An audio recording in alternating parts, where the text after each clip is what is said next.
The other day, I decided to go out for some fresh air and meditation. I knew it was cold, but I didn't realize that as soon as I placed my feet on the floor. But instead of freaking out and going back inside, I decided to stay outside and do what I came to do, which allowed me to have a great meditation session whilst appreciating nature.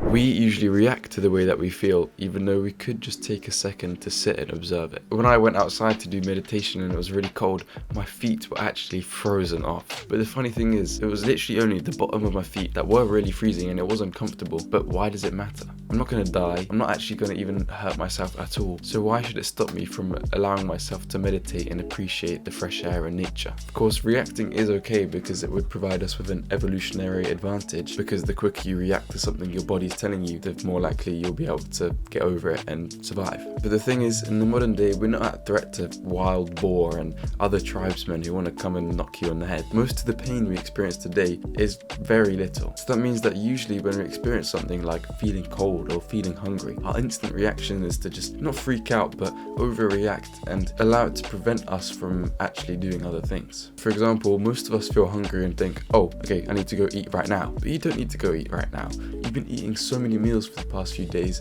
you could go probably like 3 weeks without eating any more food. Of course, it's slightly uncomfortable, but chances are you have access to plenty of food around you. And actually, not eating food for a bit would be beneficial for your health. I started realizing this when I started doing intermittent fasting, and I pretty much feel hungry every single morning. I think it's good to experience some level of discomfort, and it helps me ground myself and realize that I'm not really in much pain. Like I said in my previous example, if I'd freaked out about a little bit of cold, even though I had clothes on and there was a warm house about 3 steps away, then it wouldn't have allowed me to appreciate the fresh air, sunlight, birds chirping, and my meditation. Of course, I'm not talking about all types of pain, like if you get stabbed, I'm not going to tell you to sit there and observe it. I'm just talking about the little instances of pain that we experience on a day-to-day basis. For mental pain, it's often really easy to exaggerate the effect of something, even though it actually shouldn't be that much. For example, for me, one time I woke up a bit later than 4, so I started feeling really guilty, and I didn't even consciously think about it. I just started having a bad rest of my day.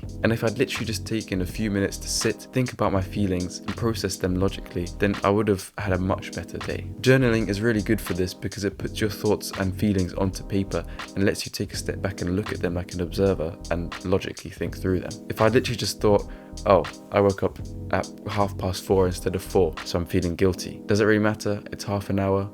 No, it doesn't. Then I would have been like, oh, okay. And I would have carried on with my day and just been much happier. We often get quite wrapped up in our mental space and we don't realize how much just sitting, thinking and mulling over your feelings would actually help you.